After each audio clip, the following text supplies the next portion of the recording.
कटे हुए सिर से बने, पर उसके नीचे शिव विराजमान है बटकेश्वर के। पीपल का पेड़ जिसके नीचे माता लक्ष्मी की बड़ी बहन दरिद्रता देवी विराजमान है, और वो दरिद्रता माता ख्याति के 4 बच्चे हुए। माता ख्याति देवी के 4 बच्चे हुए। सबसे बड़ी थी दरिद्रता, उससे छोटी थी लक्ष्मी, फिर थे दाता, फिर थे विधाता। ऐसे माता ख्याति देवी के 4 बच्चे थे। लक्ष्मी जी 4 बहन बनी। दरिद्रता उसको कहते ज्येष्ठा देवी, फिर लक्ष्मी, फिर दाता, फिर विधाता। ऐसे लक्ष्मी 4 बहन बनी। ज्येष्ठा देवी दरिद्रता भगवान विष्णु को बहुत प्रेम करती थी। कैसे भी मुझे नारायण ब्याह ले लें, पर ईमानदारी से बोलो, संसार में सब कौन होगा जो दरिद्रता को अपने घर में लेकर जाएगा? कोई नहीं चाहता कि दरिद्रता हमारे साथ जाए। इसलिए भगवान विष्णु दरिद्रता से स्नेह नहीं करते थे। भगवान विष्णु ने लक्ष्मी को जो देखा था, लक्ष्मी का जो स्मरण किया था, लक्ष्मी बड़ी सुंदर,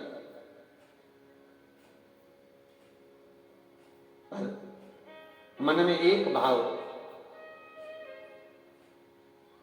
नारायण के मन में यह बात अड़ी हुई थी कि ये लक्ष्मी जी की जो मां है ख्याति देवी, ये शंकर जी की उपासक है और शिव की उपासक है। और ख्याति देवी ने अपने मन में ये विचार कर लिया था कि कुछ भी हो, बेटी तो मैं शंकर को दिया, लक्ष्मी तो मैं शिव को दूंगी।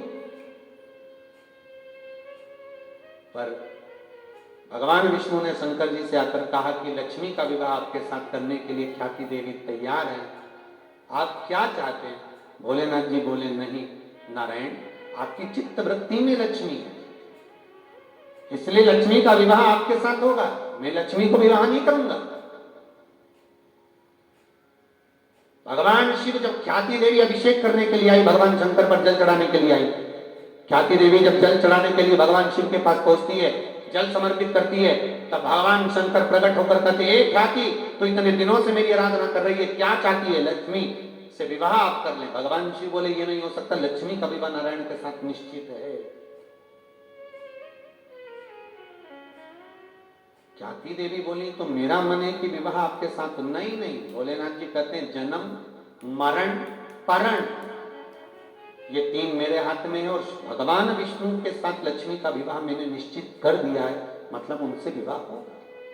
पर प्रभु, भगवान कहते हैं, मैं नारायण को लेकर आऊंगा, आप विवाह की तैयारी करो, पक्का करना है। और भगवान शिव नारायण भगवान को लेकर ख्याति देवी के घर पहुंच गए, तो मालूम पड़ा कि लक्ष्मी को देखने के लिए आ रहे हैं। तो ज्येष्ठा को लगा कि बड़ी तो मैं हूं, मुझे देखने के लिए आ रहे हैं, तो ज्येष्ठा तैयार हो गई। जैसे ही ज्येष्ठा देवी सामने आई तो भगवान नारायण ने निगाह नहीं उठाई। दरिद्रता जब अंदर चली गई, क्रोध में लाल हो गई। मां से पूछा, मां ये भगवान विष्णु किसको देखने के लिए आए? तो कहा लक्ष्मी। लक्ष्मी बाहर आई, विवाह पक्का हुआ। पर दरिद्रता देवी को तो आग बबूला हो गई, क्रोध में लाल हो गई कि मेरे विवाह की जगह लक्ष्मी का विवाह। क्रोध आ गया और ख्याति देवी से दरिद्रता कुछ बोली नहीं, पर लक्ष्मी जी ने नारायण से निवेदन करा, प्रभु विवाह में एक शर्त पर करूंगी आपसे, पहले मेरी बहन का विवाह होना चाहिए, घर में बड़ी है वो, और घर में बड़ी बहन कुंवारी बैठी रहे और छोटी का विवाह हो जाए तो लोग क्या कहेंगे? पहले इसका विवाह कर दीजिए, फिर मैं आपसे विवाह करूंगा। भगवान नारायण ने शंकर जी से कहा, प्रभु इनका विवाह कर दो। अब शिव जी विचार करे, सबकी लगन पत्रिका लिखी, अभी दरिद्रता किसको भी आऊं, और कौन होगा इसको लेकर जाएगा? दरिद्रता, दरिद्रता कौन घर में लेकर जाएगा? पर देखा भगवान शंकर ने तो नारायण से कहा, सामने से दुस्साह मुनि निकल कर जा रहे, इनको बुला दुस्साह मुनि। दुस्साह जी को बुलाया, आज्ञा प्रभु। भगवान विष्णु बोले, दुस्साह जी शादी कर लीजिए। दुस्साह मुनि बोले, आप जानते नहीं हो नारायण, मैं आजीवन पूर्ण जीवन भर कुंवारा रहूंगा, शादी नहीं करूंगा। भगवान विष्णु बोले, शास्त्र कहते हैं, याद है आपको, कुंवारी अवस्था में अगर मर जाओगे तो पानी नहीं मिलेगा, कुंवारी अवस्था में मर गए तो तर्पण नहीं होगा, कुंवारी अवस्था में मर गए तो तिलांजलि नहीं होगी, कुंवारी अवस्था में मर गए तो ब्राह्मण को भोजन भी कराएंगे तो भाग नहीं मिलेगा, कुंवारी अवस्था में मर गए तो गया का पिंड नहीं मिलेगा, कुंवारी अवस्था में मर गए तो ब्रह्म कपाली नहीं मानी जाएगी। इसलिए कुंवारे मत मरो, विवाह करो। तो दुसा मुनि बोले ऐसी मिलेगी तो भी तो मरना पड़ेगा, तो शादी तो हो जाएगी। अब ऐसी मिले तब ऐसी मिलेगी तो सब विवाह। प्रभु लड़की देखी नहीं और तुम करो विवाह करो, तो अभी बुला दो। नारायण ने लक्ष्मी से कहा दुसा जल्दी लेकर आ, दरिद्रता को लेकर आए। देखा दुसा मुनि ने सुंदर है, विवाह कर लिया। लक्ष्मी का विवाह दरिद्रता का विवाह एक साथ हुआ, इनका दुसा मुनि के साथ, उनका विष्णु के साथ विवाह हो गया। चले लक्ष्मी को लेकर नारायण स्वर्ग की ओर वैकुंठ की ओर चले और दुसा मुनि दरिद्रता को लेकर चले। जैसे ही अपने आश्रम में प्रवेश करने लगे तो दरवाजे पर ही दरिद्रता देवी को अंदर यज्ञ हो रहा था, पूजन हो रही थी, उसकी सुगंध उसको प्राप्त हुई तो भागी, 1 मिनट ना रुकी और दौड़ कर गई और पीपल के वृक्ष के नीचे बैठ गई दरिद्रता देवी। जब पीपल के पेड़ के नीचे दरिद्रता बैठ गई तो दुसा मुनि ने कहा चलती क्यों नहीं हो अंदर? मैं नहीं जा सकती, पहले यज्ञ बंद करवाओ, पूजन बंद। दरिद्रता कहती है मैं वहां रहती हूं जहां पूजन नहीं होती, मैं वहां रहती हूं जहां दिया नहीं जलाया जाता। दरिद्रता कहती है मैं वहां रहती हूं जहां पर पूजन पाठ अनुष्ठान यज्ञ पूजन कुछ ना हो, वहां ये दरिद्रता रहती। बंद करवा। दुसा मुनि बोले ये तो कभी बंद नहीं होगा। तो क्या मैं जाऊंगी नहीं पीपल के पेड़ के नीचे बैठे? तो दुसा मुनि के मन में आ गया बताओ मेरी पत्नी मेरे घर में नहीं रहो, पीपल के नीचे रहे तो अच्छा लगेगा। दुसा मुनि गए दुर्वासा बाबा के पास पूछने के लिए। इतने में लक्ष्मी जी नारायण से बोली प्रभु मेरी बहन से मिले बहुत दिन हो गए, चलो जरा मिलकर आए। भगवान गए तो लक्ष्मी जी मिठाई का डब्बा ले ज्येष्ठा दीदी तेरे लिए कुछ लाई हूं। ज्येष्ठा ने जो डब्बा खोला तो मिठाई खा। क्रोध आ गया दरिद्रता को, हरी लक्ष्मी तुम मेरी बहन होकर तुझे ये नहीं मालूम कि मुझे क्या प्रिय और क्या प्रिय? तुझे मालूम है ना कि मुझे खट्टा और तीखा पसंद है और तू लेकर मीठा आ रही है।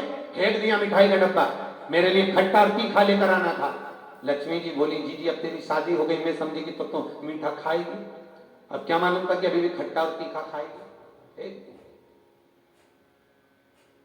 महाराज ये दोनों बहन का विवाह एक साथ हुआ है, इसलिए आज भी दोनों बहन प्रतिदिन घूमने के लिए एक साथ निकलती है। और हमारा शिव महापुराण का चरित्र, विष्णु पुराण का चरित्र, स्कंद पुराण का चरित्र कथा कहती है कि दरिद्रता हमारे घर में प्रवेश ना करे, इसलिए दरवाजे पर नींबू और मिर्ची को टांगा जाता है, जिससे दरिद्रता देवी बाहर की बाहर खाकर चली जाती है और मिठाई का डब्बा अंदर रखा जाता है, जिससे लक्ष्मी अंदर प्रवेश कर जाती है। मिठाई घर के अंदर और दरिद्रता के लिए नींबू मिर्ची बाहर। ये बात प्रवेश ना चाहिए।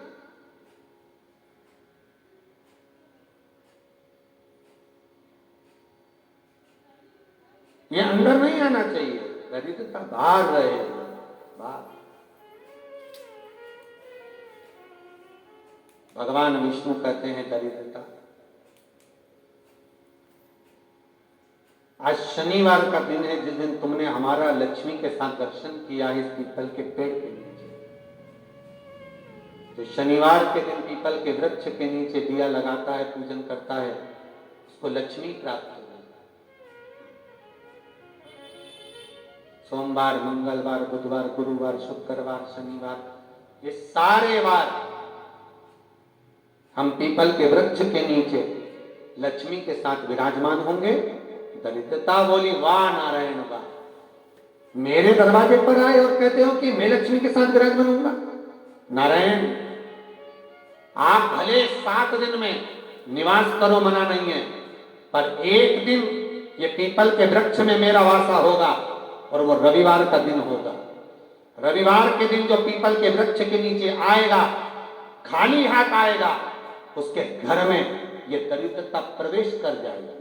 भगवान विष्णु ने कहा मान लो कोई जल लेकर आया, फूल लेकर आया, कोई सामान लेकर आया, तो दरिद्रता कहती अगर कोई वस्तु लेकर आया तो दरिद्रता उसके द्वार नहीं जाएगी।